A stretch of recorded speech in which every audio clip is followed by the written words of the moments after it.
राजस्थान की तपती रेत में बसे गांवों की कहानियां अक्सर हवाओं में गूंजती हैं, लेकिन एक गांव भैरवगढ़ ऐसा है जिसकी हवाएं चीखती हैं।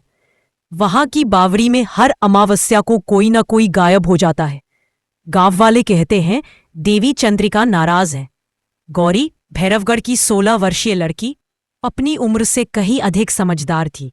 उसकी आंखों में जिज्ञासा थी और दिल में साहस। उसका भाई विक्रम, गांव का सबसे बहादुर युवक, हर किसी की मदद करता था। लेकिन एक अमावस्या की रात विक्रम बावड़ी के पास गया और फिर कभी नहीं लौटा। गांव में सन्नाटा छा गया। पंडित रघुनाथ ने कहा, देवी चंद्रिका ने विक्रम को बुला लिया है, अब कोई बावड़ी के पास नहीं जाएगा। गौरी ने चुपचाप अपने भाई की तस्वीर उठाई और प्रण लिया, मैं विक्रम को वापस लाऊंगी। गौरी ने रात को चुपचाप बावड़ी के पास जाने का निर्णय लिया।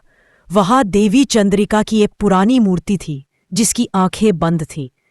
लेकिन जैसे ही गौरी ने दीपक जलाया, मूर्ति की आंखें खुल गईं। एक शिलालेख चमक उठा, जो सत्य की खोज करेगा उसे श्राप से मुक्ति मिलेगी। गौरी ने बावड़ी में पहला कदम रखा। नीचे उतरते ही उसे विक्रम की आवाज सुनाई दी, गौरी, मुझे बचा लो। लेकिन वहां कोई नहीं। गौरी ने पंडित रघुनाथ से सवाल किए, देवी चंद्रिका नाराज क्यों है? पंडित ने कांपते हुए कहा, सैकड़ों वर्ष पहले एक तांत्रिक भीमदत्त ने देवी को बंद करने की कोशिश की थी। उसने बावड़ी को यज्ञ स्थल बना दिया। देवी ने उसे श्राप दिया, तेरी आत्मा बावड़ी में कैद रहेगी। तब से हर अमावस्या को वो आत्मा एक नया शरीर खोजती है। गौरी समझ गई, विक्रम उस आत्मा का शिकार बना है। गौरी ने देवी चंद्रिका की पूजा की। रात को उसे सपना आया। एक स्त्री सफेद वस्त्रों में रेत पर चलती हुई कहती है, गौरी, सत्य की अग्नि ही आत्मा को मुक्त कर सकती है। बावड़ी के नीचे अग्निकुंड है, वहां यज्ञ करो। गौरी ने गांव की महिलाओं को इकट्ठा किया। सबने मिलकर यज्ञ की तैयारी की। अमावस्या की रात गौरी ने बावड़ी में उतरकर अग्निकुंड जलाया।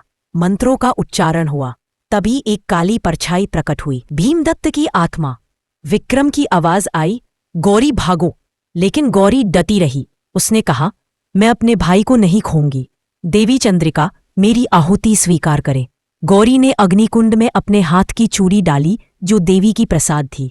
अचानक तेज प्रकाश हुआ, आत्मा चीखती हुई गायब हो गई। गौरी ने विक्रम को बावड़ी से बाहर निकाला, लेकिन उसकी आंखें बंद थीं।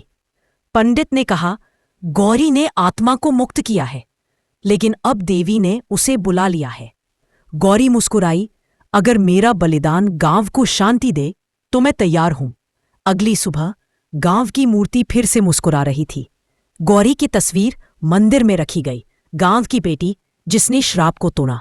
2025 में एक यूट्यूबर कपल आरव और माया भैरवगढ़ की कहानी पर डॉक्यूमेंट्री बनाने आते हैं। वे रात को रुकते गए, कैमरे ऑन करते हैं। माया को सपना आता है। गौरी उसे कहती है, सत्य की खोज कभी खत्म नहीं होती, अब तुम्हारी बारी है। अगली सुबह माया बदल चुकी होती है। उसकी आंखों में वही चमक होती है जो कभी गौरी की थी। गांव अब शांत है, लेकिन हर अमावस्या को देवी की मूर्ति की आंखें फिर से चमकती है, जैसे किसी नए सत्य की प्रतीक्षा कर रही हो, क्योंकि सत्य की खोज कभी खत्म नहीं होती। अगर वीडियो पसंद आया हो तो वीडियो को लाइक करें, शेयर करें, कमेंट करें और इसी तरह के वीडियोस और कंटेंट आपको पसंद आ रहे हो तो मेरे चैनल को सब्सक्राइब ज़रूर करें। Thank you.